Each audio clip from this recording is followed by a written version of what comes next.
You really wouldn't expect a game with such a unique gameplay premise to be executed so perfectly. And Lovers in a Dangerous Spacetime is definitely not a game that has that going for it. However, despite a few frustrating issues that are a little difficult to overlook, this game has many qualities that may pique your interest so hard that you won't even remember that you hate the other qualities so much. Allow me to help you understand the many frustrations and admirations associated with this title. I'm going to refer to this game as Lids, because its regular name takes a lot of effort to say. In Lids, you play as one of the many space creatures in a galaxy bonded by the menacing, controlling, all-powerful force of love. Some amphibian-faced ratbag pushed a button somewhere on the Ardor reactor that supposedly holds this all together, and everything, to no surprise, went wrong.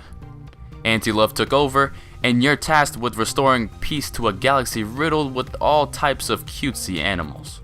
That may not sound hard, but rescuing bunnies travels to the bottom of your favorite activities list faster than you think it would.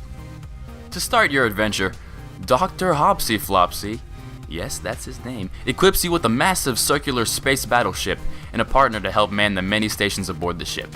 These stations act as the controls for your wonderfully murderous exterior weaponry, the super useful energy shield, the steering wheel for thrusters that are pretty extremely necessary, and a map. The fundamentals of the game revolve around you and your partner being able to manage the utilities of the ship, which is a gameplay basis that I haven't seen being used too frequently.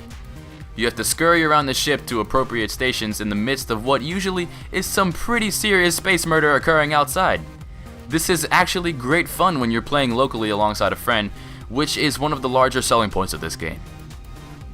Graphically, Lids looks like the cross between an animal cartoon, a neon sign, and copious amounts of LSD. The fluorescence of the color palette is what keeps the game so visually entertaining, and nothing about this art style is a bad thing. You can easily identify the particles that are so vivid and so juicy, you'd probably fire at a wall just to see them again, one more time. From the adorable design of the characters to the fitting aesthetic of the environment, Lids has that certain graphically definitive flair that you couldn't associate with many other games. There isn't much to say about the soundtrack, other than the fact that it's pretty great.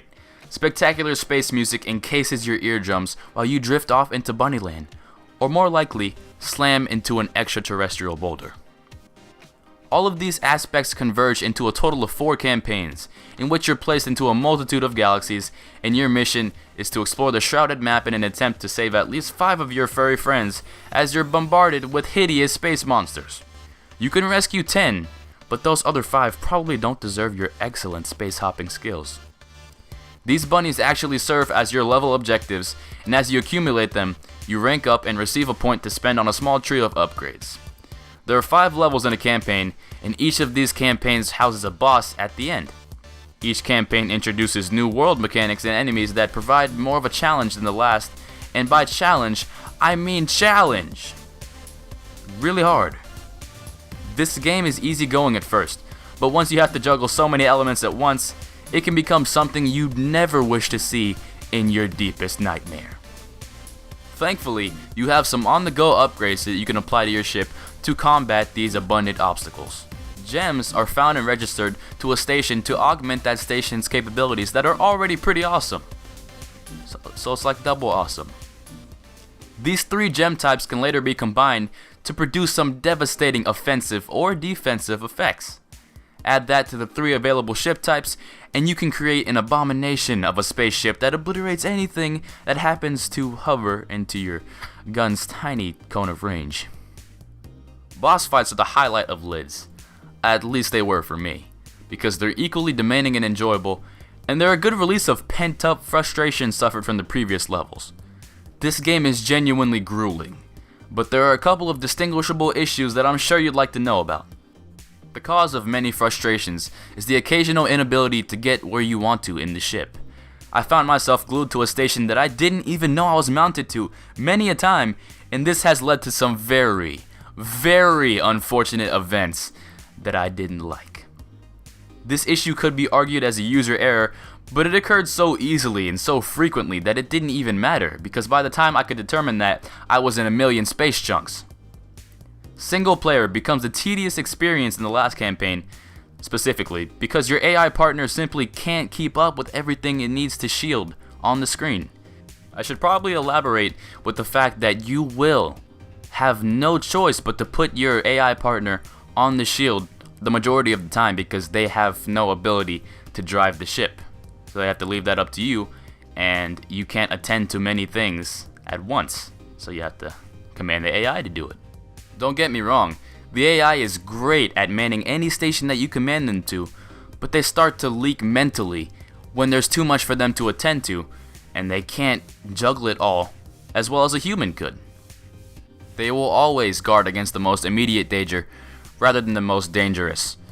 If there is a wall that you're close to, the AI is going to prioritize that as something it needs to shield, when there could be a giant missile that could kill you on the other side.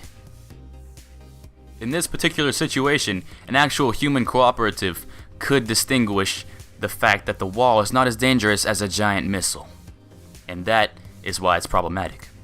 The randomized layout of every level is also quite problematic. While it may seem that it boosts the replayability up high, it's usually associated with many of these problems, because there can often be areas of the map that are squeezed into an unfair string of locations, and sometimes it can even lead to parts of the map that you can't physically visit. These problems may not seem too impacting, but once you experience them firsthand, you're gonna believe me.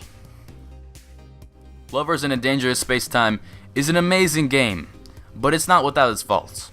The adept variance of gameplay elements and fairly differentiated map sets make for an explorative adventure that is fun to play through unless you run into some of the more frustrating issues.